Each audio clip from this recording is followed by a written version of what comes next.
Health officials and virologists are once again turning their attention to a rare but exceptionally lethal pathogen that has historically challenged the limits of modern intensive care.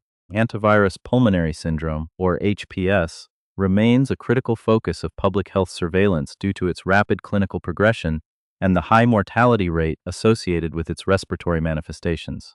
While the total number of cases reported annually remains relatively low compared to more common respiratory illnesses, the severity of the disease is such that a single confirmed case often triggers an immediate and robust response from state and federal health agencies.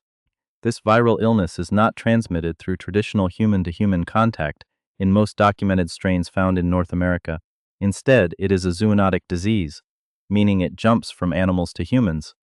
Specifically, the virus is carried by certain species of rodents, with the deer mouse serving as the primary reservoir in the western United States, while the white-footed mouse, the rice rat, and the cotton rat are known carriers in other regions. The virus is shed in the urine, droppings, and saliva of these infected hosts. Humans typically become infected through a process known as aerosolization, which occurs when dried materials contaminated by rodent waste are disturbed and the viral particles are inhaled. This often happens during the cleaning of long-abandoned spaces such as cabins, sheds, or storage units where rodent activity has gone unchecked. Once the virus enters the respiratory system, it begins a quiet incubation period that can last anywhere from 1 to 8 weeks.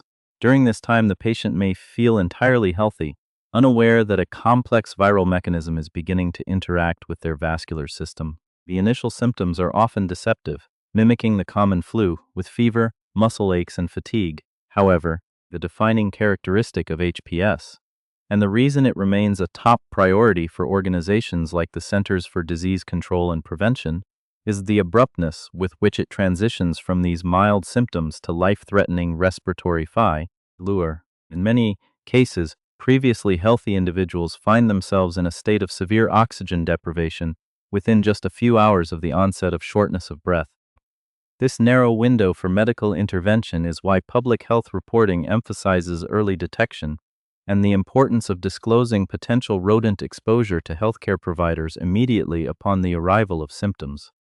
The clinical landscape for hantavirus pulmonary syndrome is one of the most challenging environments for hospital staff and laboratory technicians. When a patient enters a clinic or emergency department with suspected HPS, the medical team is often racing against a physiological process that causes the capillaries in the lungs to leak fluid into the alveolar spaces. This is not a traditional pneumonia caused by bacterial infection, but rather an intense immune response that leads to pulmonary edema. Laboratory diagnosis is a critical component of the response, yet it presents significant logistical hurdles.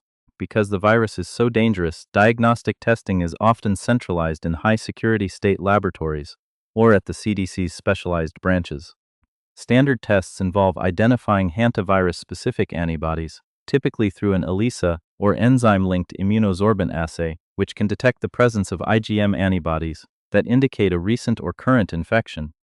Polymerase chain reaction, or PCR, testing may also be used to detect the viral RNA in clinical samples, providing a definitive confirmation of the specific strain involved. For the medical professional on the front lines, the phrase powerless is often used not to describe a lack of effort, but a lack of specific pharmaceutical interventions. Currently, there is no FDA-approved antiviral treatment, vaccine, or cure specifically for hantavirus pulmonary syndrome. Treatment is entirely supportive, focusing on maintaining oxygen levels and managing the patient's fluid balance. In the most severe instances, patients may require extracorporeal membrane oxygenation, or ECMO, a process where the patient's blood is pumped outside the body to a heart-lung machine that removes carbon dioxide and sends oxygen-filled blood back into the tissues. This allows the patient's lungs a chance to recover from the intense inflammatory storm. Surveillance programs worldwide monitor these developments closely as the international community looks for patterns in viral mutation or changes in host behavior.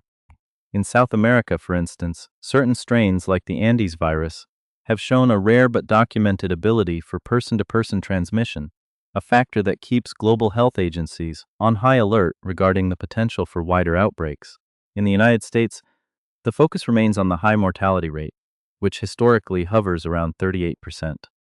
This statistic, underscores why the medical community views every case as a high-stakes emergency, requiring the coordination of epidemiologists, clinicians, and environmental health specialists to track the source of exposure and prevent further cases in the surrounding community. Prevention and public guidance remain the most effective tools in the arsenal against hantavirus, as the limits of medical treatment put the primary burden of safety on environmental management and awareness. Public health agencies consistently issue protocols designed to minimize the risk of aerosolization during the cleanup of rodent-infested areas. The gold standard for prevention is the elimination of the reservoir's habitat near human dwellings. This involves sealing holes and gaps in homes, sheds, and barns, and utilizing traps rather than poison, which can leave carcasses in unreachable areas. For those tasked with cleaning spaces where rodents have been present, the guidance is clear and absolute. Never sweep or vacuum dry droppings or nesting materials. This action is what lofts the viral particles into the air, creating the very mist that leads to infection. Instead, officials recommend the use of a disinfectant or a mixture of bleach and water to thoroughly soak the area, inactivating the virus before it is wiped up with paper towels or rags. The use of gloves and, in high-risk settings, specialized respirators is also standard advice for those in rural or semi-rural environments where deer mice are prevalent. Beyond individual prevention, there is an ongoing effort in the scientific community to better understand the ecological factors that lead to hantavirus surges. Fluctuations in weather patterns, such as increased rainfall that leads to an abundance of seeds and fruit, can cause rodent populations to boom, subsequently increasing the frequency of human-rodent interactions. Surveillance teams often conduct field studies to trap and test local rodent populations, providing an early warning system for areas where the viral load in the environment may be rising. Despite these efforts, much remains unknown about the long-term immunity of survivors, or why certain individuals appear more susceptible to the severe pulmonary form of the disease than others. As long as these gaps in knowledge exist, the medical community maintains a posture of extreme caution. The focus continues to be on rapid identification, aggressive supportive care, and widespread public education to ensure that a rare encounter with a common rodent does not escalate into a fatal medical crisis. By staying informed on the specific risks in your geographic area and following established cleanup protocols, the risk of infection can be significantly mitigated. For more updates on emerging public health reports and global virus surveillance, consider subscribing to this channel. The clinical progression of hantavirus pulmonary syndrome represents one of the most aggressive challenges in modern emergency medicine, often outpacing the capabilities of standard hospital interventions. When a patient presents with the late-stage symptoms of HPS, the situation frequently escalates from a suspected respiratory infection to a full-scale medical emergency within a matter of hours. The core development in these cases is the sudden onset of pulmonary edema, where the lungs fill with fluid not because of a secondary bacterial infection, but because the virus induces a systemic collapse of the vascular system's integrity.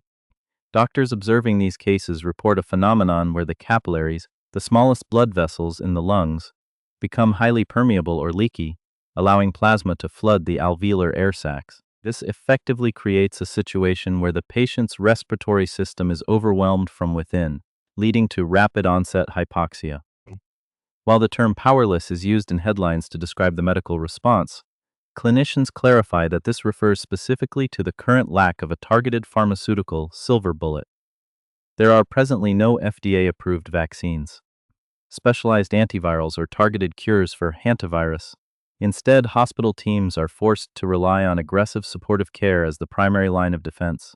This typically involves intubation and mechanical ventilation to force oxygen into the struggling lungs. But even these measures can prove insufficient if the fluid accumulation is too rapid. In the most advanced clinical settings, the only remaining option is extracorporeal membrane oxygenation, or ECMO. This intensive procedure involves bypass machinery that removes the patient's blood, oxygenates it externally, and pumps it back into the body, essentially doing the work of the heart and lungs to give the patient's own immune system a narrow window to fight the viral load.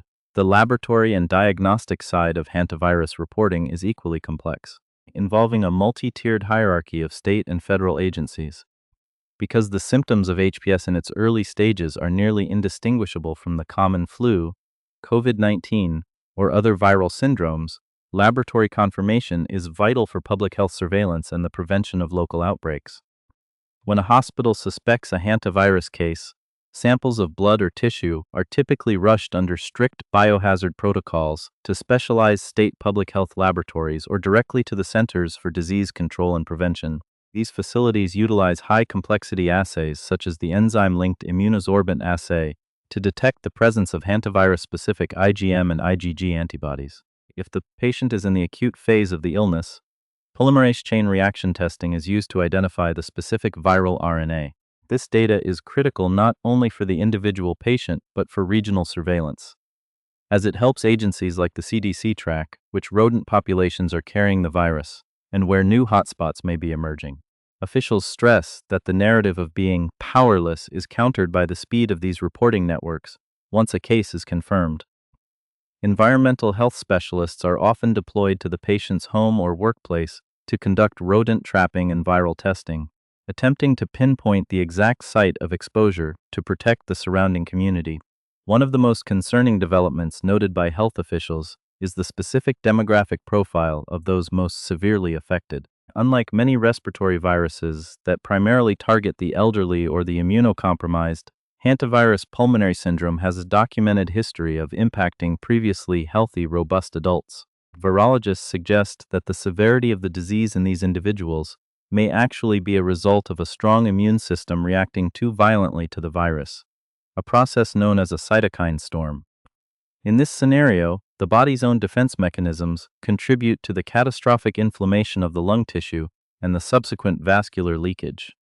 This biological reality explains why the source material emphasizes the speed of the disease, noting that death can occur in hours once the respiratory phase begins.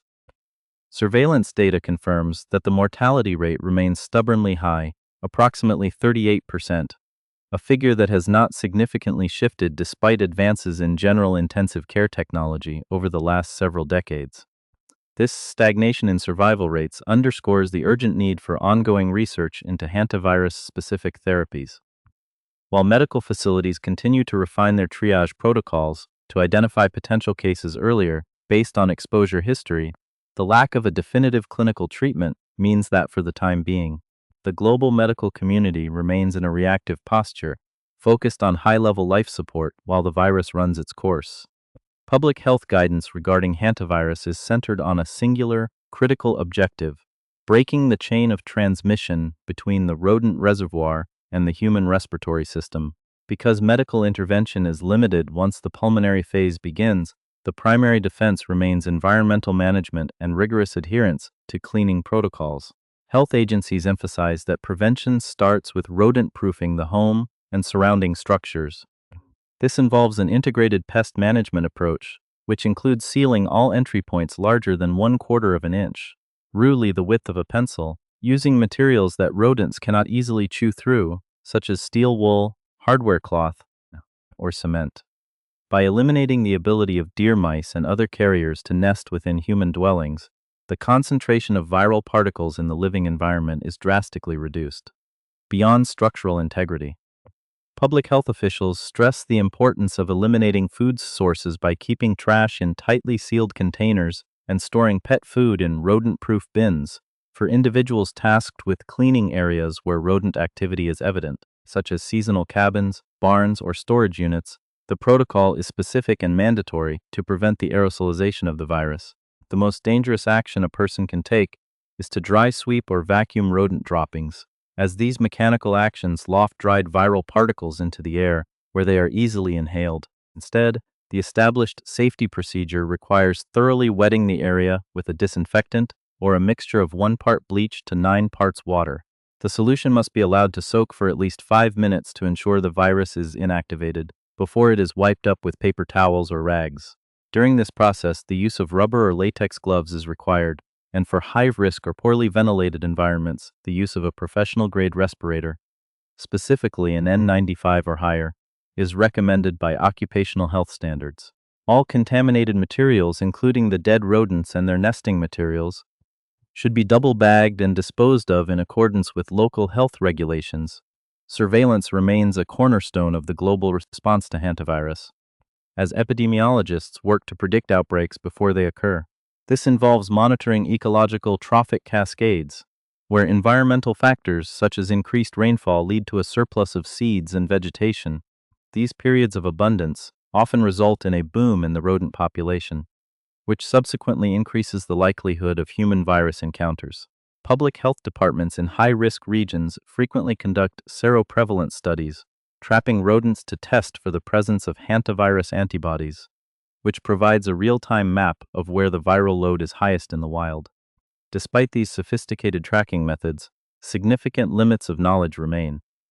Scientists are still investigating why the virus remains asymptomatic in its rodent hosts while proving so lethal to humans, and the long-term health implications for the small percentage of patients who survive the pulmonary syndrome are still being documented. The ethical responsibility of public health reporting in this context is to balance the gravity of the disease the reality of its rarity. While the high mortality rate and the rapid progression of symptoms are legitimate causes for concern, health officials remind the public that hantavirus pulmonary syndrome is not a disease of casual contact and is entirely preventable through informed action. The focus of the global medical community continues to be on the development of more effective rapid diagnostic kits that can be used in rural clinics.